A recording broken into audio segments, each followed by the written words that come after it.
What if I told you there is a plant with more omega-3 than almost any leafy green on Earth? It carries iron that rivals spinach, and it has vitamin A that exceeds carrots. It also contains melatonin, something plants almost never produce. For thousands of years, civilizations ate it raw, cooked it into stews, and survived droughts because of it. Then we paved over it. We poisoned it with herbicides. We called it a weed and forgot it was food. But beneath the concrete, it never stopped growing. This is the story of the plant we threw away before we needed it. Its name is purslane. Portulaca oleracea.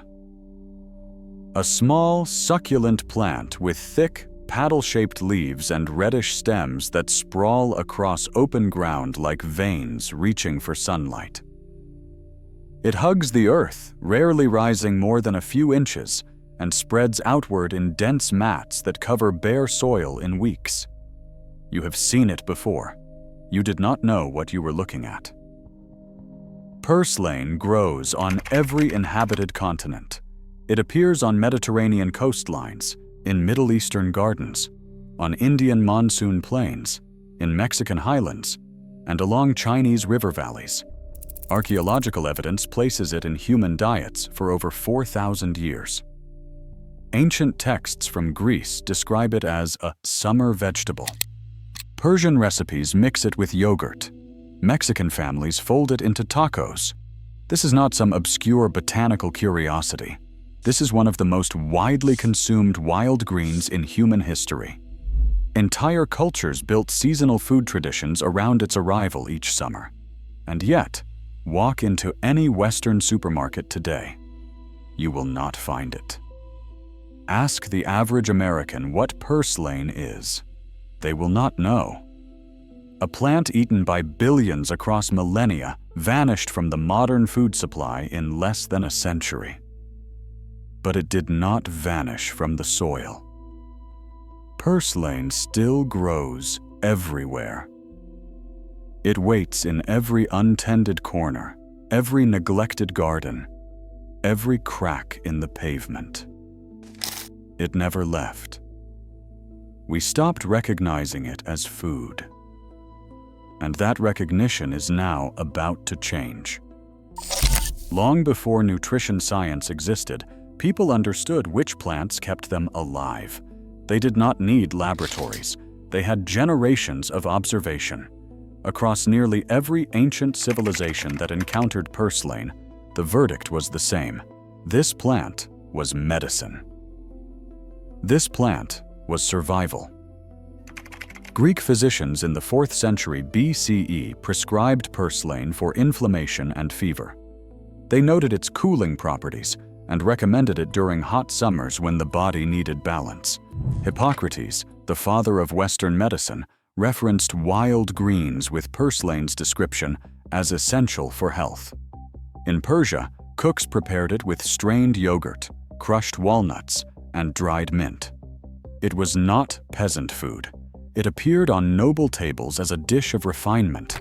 In India, Ayurvedic practitioners used it for liver complaints, digestive troubles, and skin conditions.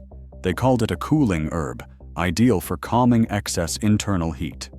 Across the Arabian Peninsula, it was eaten raw in salads or cooked into lamb stews. Mexican indigenous communities mixed it with squash, corn, and chili, a combination that provided complete nutrition during lean seasons. In China, it became a drought food. When monsoons failed and cultivated vegetables withered, purslane remained green. Families survived famines because this weed refused to die.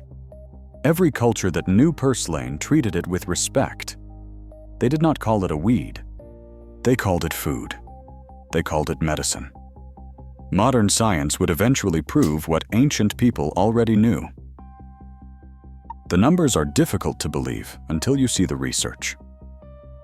Per 100 grams of fresh purslane, the nutritional profile reads like a manufactured supplement label. Except nothing was manufactured. It grew. Start with omega-3 fatty acids. Purslane contains between 300 and 400 milligrams of alpha-linolenic acid per 100 grams. That places it among the highest plant sources ever recorded, higher than most leafy greens by a factor of 6. Comparable to chia and flax, except purslane is eaten fresh, not processed into powder. Iron levels reach nearly 2 milligrams per 100 grams. That approaches spinach. But here is the critical difference. Purslane also contains high vitamin C, which dramatically increases iron absorption. Spinach contains oxalates that block absorption. Purslane delivers iron your body actually uses. Vitamin A exceeds 1,300 international units per 100 grams. That surpasses raw carrots gram for gram. Vitamin E, vitamin C, potassium, magnesium, and calcium appear in meaningful quantities. This is not trace nutrition, this is dense fuel. But the rarest compounds set purslane apart. Betalanes, the same antioxidants found in beets, appear in purslane's red stems. Glutathione, the master antioxidant that protects cells from oxidative damage, is present in high concentrations. And melatonin, the hormone regulating sleep, exists in purslane at levels almost never seen in the plant kingdom. One weed, no processing, no pills, just leaves that replace a medicine cabinet. 5. Omega-3 and iron in a weed. We have been taught specific stories about where nutrition comes from. Omega-3 means fish oil capsules or salmon fillets. Iron means red meat or spinach salads. These associations are repeated so often they feel like natural law. But they are not. They are marketing shaped by industries with products to sell. The truth is more complicated and more liberating. Purslane delivers alpha-linolenic acid, the essential omega-3 fatty acid that humans cannot produce internally. Our bodies convert ALA into EPA and DHA, the same compounds found in fish oil. The conversion rate is modest, but the access is unlimited. Purslane grows for free. Fish oil requires catching, processing, encapsulating, and shipping across oceans.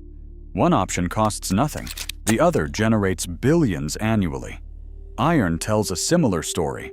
Spinach became synonymous with strength after a decimal error in early nutrition research exaggerated its iron content by a factor of 10. The myth persisted for decades. Meanwhile, purslane offered comparable iron with a critical advantage. Its high vitamin C content prevents the iron from binding into insoluble compounds. More iron reaches your bloodstream. This is not theory. Peer-reviewed studies confirm both claims, yet the plant remains absent from dietary guidelines, nutrition curricula, and supermarket shelves. A weed that outperforms supplements cannot be monetized, and what cannot be monetized disappears from public awareness. Not because it failed, because it worked too well without costing anything at all. How purslane grows where vegetables fail. Most vegetables demand compromise. They need irrigation schedules, pest management, soil amendments, and narrow temperature windows. Push them beyond their limits, and they wilt, bolt, or die outright. This fragility is the hidden cost of modern agriculture. We have optimized for yield under perfect conditions while building food systems that collapse under stress. Purslane obeys different rules entirely. It is a C4 photosynthesis plant, a category that includes corn and sugarcane. This metabolic pathway allows it to thrive in high heat and intense sunlight while using water with extraordinary efficiency. When temperatures climb above 100 degrees Fahrenheit and lettuce turns to mush, purslane keeps producing healthy leaves. Its succulent leaves store water internally, buffering the plant against drought. During dry spells that kill shallow-rooted crops, purslane survives for weeks on stored moisture. It closes its stomata during the hottest hours to prevent water loss, and opens them at night when humidity rises. The seeds are equally resilient. Studies document purslane seeds remaining viable in soil for 40 years. They wait in dormancy, surviving freezing winters and scorching summers, activating only when conditions favor germination. Pull a mature plant from the ground, and fragments left behind will root again within days. This is not a flaw. This is design. Purslane evolved to persist where other plants cannot survive. It is a food source built for the exact conditions that climate change is creating across the planet right now. Why it vanished from modern diets. The disappearance of purslane from Western plates was not accidental. It was entirely structural. Industrial agriculture reshaped food systems around a single priority: efficiency at scale. Every crop that could not conform to that priority was systematically excluded from the entire supply chain. Purslane fails every industrial test. Its leaves bruise easily during mechanical harvest. Its stems break when handled roughly. It does not hold shape during long-distance transport. Refrigeration slows decay, but cannot prevent the wilting that makes produce unmarketable within days. Supermarkets require products that endure weeks of cold storage and still look pristine under fluorescent lights. Purslane cannot perform that trick. More fundamentally, purslane resists commodification. It reseeds itself without farmer intervention. It grows in soil too poor for commercial crops. It requires no purchased inputs. Seed companies cannot patent it. Fertilizer manufacturers cannot sell products for it. Pesticide corporations cannot create dependency around it. In an agricultural economy built on annual purchases and recurring revenue, a perennial weed that feeds families for free is an inconvenient truth. So it was reclassified. No longer a vegetable. Now a nuisance.